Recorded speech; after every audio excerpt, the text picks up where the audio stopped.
The Little House on the Prairie series by Laura Ingalls Wilder. Book 1. Little House in the Big Woods. Chapter 9. Going to Town. After the sugar snow had gone, spring came. Birds sang in the leafing hazel bushes along the crooked rail fence. The grass grew green again, and the woods were full of wildflowers. Buttercups and violets, thimble flowers, and tiny starry grass flowers were everywhere. As soon as the days were warm, Laura and Mary begged to be allowed to run barefoot. At first they might only run out around the woodpile and back in their bare feet. Next day they could run farther, and soon their shoes were oiled and put away, and they ran barefoot all day long. Every night they had to wash their feet before they went to bed. Under the hems of their skirts, their ankles and their feet were as brown as their faces. They had playhouses under the two big oak trees in front of the house.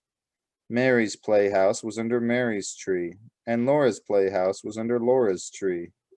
The soft grass made a green carpet for them. The green leaves were the roofs, and through them they could see bits of the blue sky.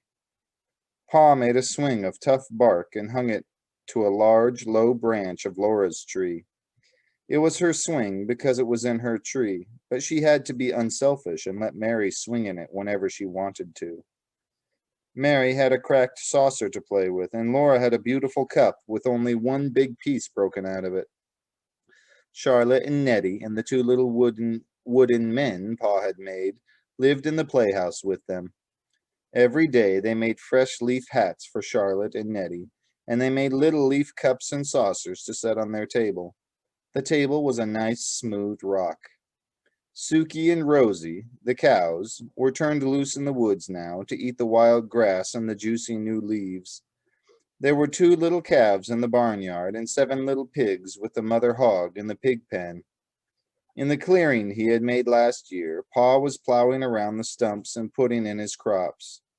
One night he came in from work and said to Laura, "What do you think I saw today?" She couldn't guess. "Well," Pa said, "when I was working in the clearing this morning, I looked up, and there at the edge of the woods stood a deer.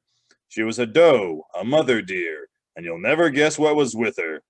A baby deer! Laura and Mary guessed together, clasping their hands. "Yes," Pa said, "her fawn was with her. It was a pretty little thing, the softest fawn color, with big dark eyes. It had the tiniest feet, not much bigger than my thumb, and it had slender little legs and the softest muzzle. It stood there and looked at me with its large, soft eyes, wondering what I was. It was not afraid at all." You wouldn't shoot a little baby deer, would you, Pa? Laura said. "No, never," He answered. "Nor its ma, nor its pa. No more hunting now till all the little wild animals have grown up. We'll just have to do without fresh meat till fall." Pa said that as soon as he had the crops in, they would all go to town. Laura and Mary could go too. They were old enough now. They were very much excited, and next day they tried to play going to town. They could not do it very well because they were not quite sure what a town was like. They knew there was a store in town, but they had never seen a store. Nearly every day after that, Charlotte and Nettie would ask if they could go to town, but Laura and Mary always said, No, dear, you can't go this year. Perhaps next year, if you are good, then you can go. Then one night, Pa said, "We'll go to town tomorrow." That night, though it was the middle of the week, Ma bathed Laura and Mary all over, and she put up their hair. She divided their long hair into wisps, combed each wisp with a wet comb, and wound it tightly on a bit of rag. There were knobby little bumps all over their heads, whichever way they turned on their pillows. In the morning their hair would be curly. They were so excited that they did not go to sleep at once. Ma was not sitting by her mending basket as usual. She was busy getting everything ready for a quick breakfast and laying out the best stockings and petticoats and dresses, and Pa's good shirt, and her own dark brown calico with the little purple flowers on it. The days were longer now. In the morning, Ma blew out the lamp before they finished breakfast. It was a beautiful, clear spring morning. Ma hurried Laura and Mary with their breakfast, and she washed the dishes quickly. They put on their stockings and shoes while she made the beds. Then she helped them put on their best dresses, Mary's china blue calico and Laura's dark red calico. Mary buttoned Laura up the back, and then Ma buttoned Mary. Ma took the rags out of their hair and combed it into long, round curls that hung down over their shoulders. She combed so fast that the snarls hurt dreadfully. Mary's hair was beautifully golden, but Laura's was only a dirt-colored brown. When their curls were done, Ma tied their sunbonnets under their chins. She fastened her collar with a gold pin, and she was putting on her hat when Pa drove up to the gate. He had curried the horses till they shone. He'd swept the wagon box clean and laid a clean blanket on the wagon seat. Ma, with baby Carrie in her arms, sat up on the wagon seat with Pa, and Laura and Mary sat on a board fastened across the wagon box behind the seat. They were happy as they drove through the springtime woods. Carrie laughed and bounced, Ma was smiling, and Pa whistled while he drove the horses. The sun was bright and warm on the road. Sweet, cool smells came off the leafy woods. Rabbits stood up on the road ahead, their little front paws dangling down and their noses sniffing, and the sun shone through their tall, twitching ears. Then they bounded away with a flash of a little white tail. Twice Laura and Mary saw deer looking at them with their large, dark eyes from the shadows among the trees. It was 7 miles to town. The town was named Pepin, and it was on the shore of Lake Pepin. After a long time, Laura began to see glimpses of blue water between the trees. The hard road turned to soft sand. The wagon wheels went deep down in it, and the horses pulled and sweated. Often Pa stopped them to rest for a few minutes.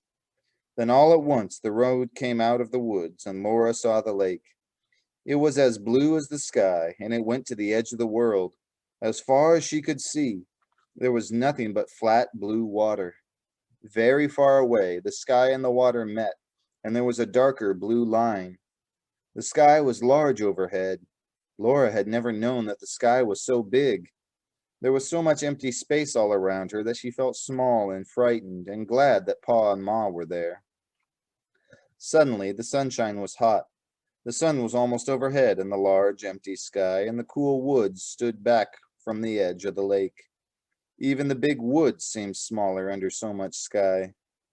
Pa stopped the horses and turned around on the wagon seat. He pointed ahead with his whip. "There you are, Laura and Mary," he said. "There's the town of Pepin." Laura stood up on the board, and Pa held her safe by the arm so she could see the town.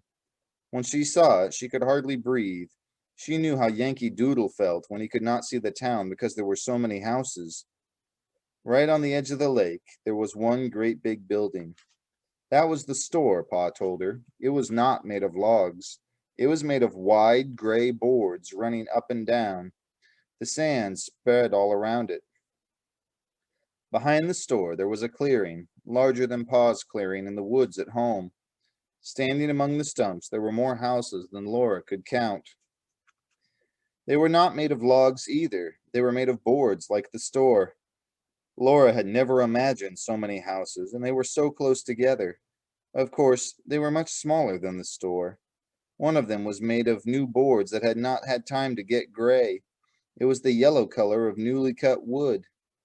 People were living in all these houses. Smoke rose up from their chimneys. Though it was not Monday, some women had spread out a washing on the bushes and stumps by her house. Several girls and boys were playing in the sunshine in the open space between the store and the houses. They were jumping from one stump to the next stump and shouting. "Well, that's Pepin," Pa said. Laura just nodded her head. She looked and could not say a word. After a while, she sat down again, and the horses went on. They left the wagon on the shore of the lake. Pa unhitched the horses and tied one to each side of the wagon box. Then he took Laura and Mary by the hand, and Ma came beside them carrying baby Carrie. They walked through the deep sand to the store. The warm sand came in over the tops of Laura's shoes. There was a wide platform in front of the store, and at one end of its steps went up out of the sand. Laura's heart was beating so fast that she could hardly climb the steps. She was trembling all over. This was the store to which Pa came to trade his furs. When they went in, the storekeeper knew him. The storekeeper came out from behind the counter and spoke to him and to Ma, and then Laura and Mary had to show their manners. Mary said, "How do you do?" But Laura could not say anything. The storekeeper said to Pa and Ma, "That's a pretty little girl you've got there." And he admired Mary's golden curls. But he did not say anything about Laura or about her curls. They were ugly and brown. The store was full of things to look at. All along one side of it were shelves full of colored prints and calicos.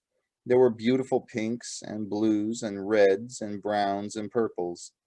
On the floor along the sides of the plank counters, there were kegs of nails and kegs of round, gray shot, and there were big wooden pails full of candy. There were sacks of salt and sacks of store sugar. In the middle of the store was a plow made of shiny wood, with a glittering bright plowshare, and there were 6 axe heads, or steel axe heads, and hammer heads, and saws, and all kinds of knives, hunting knives, and skinning knives, and butcher knives, and jackknives. There were big boots and little boots, big shoes and little shoes. Laura could have looked for weeks and not seen all the things that were in that store. She had not known there were so many things in the world. Pa and Ma traded for a long time. The storekeeper took down bolts and bolts of beautiful calicos and spread them out for Ma to finger and look at and price. Laura and Mary looked, but must not touch. Every new color and pattern was prettier than the last, and there were so many of them. Laura did not know how Ma could ever choose. Ma chose 2 patterns of calico to make shirts for Pa, and a piece of brown denim to make him a jumper. Then she got some white cloth to make sheets and underwear. Pa got enough calico to make Ma a new apron. Ma said, "Oh no, Charles, I don't really need it." But Pa laughed and said she must pick it out, or he would get her the turkey red piece with the big yellow pattern. Ma smiled and flushed pink, and she picked out a pattern of rosebuds and leaves on a soft, fawn-colored ground. Then Pa got for himself a pair of galoshes, and some tobacco to smoke in his pipe. And Ma got a pound of tea and a little paper package of store sugar to have in the house when company came. It was a pale brown sugar, not dark brown like the maple sugar Ma used for every day. When all the trading was done, the storekeeper gave Mary and Laura each a piece of candy. They were so astonished and so pleased that they just stood there looking at their candies. Then Mary remembered and said, "Thank you." Laura could not speak. Everybody was waiting, and she could not make a sound. Ma had to ask her, "What do you say, Laura?" Laura opened her mouth and gulped and whispered, "Thank you." After that, they went out of the store. Both pieces of candy were white and flat and thin and heart-shaped. There was printing on them in red letters.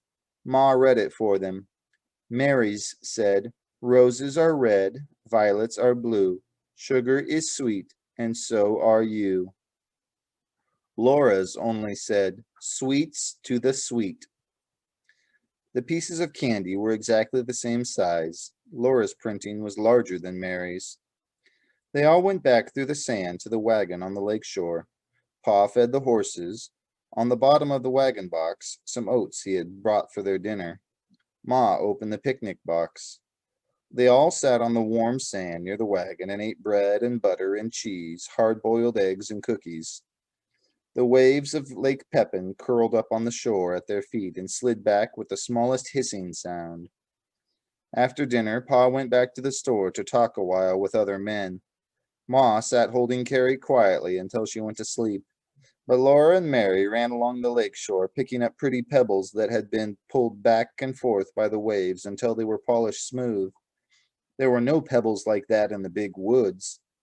When she found a pretty one, Laura put it in her pocket, and there were so many, each prettier than the last, that she filled her pocket full. Then Pa called, and they ran back to the wagon, for the horses were hitched up, and it was time to go home.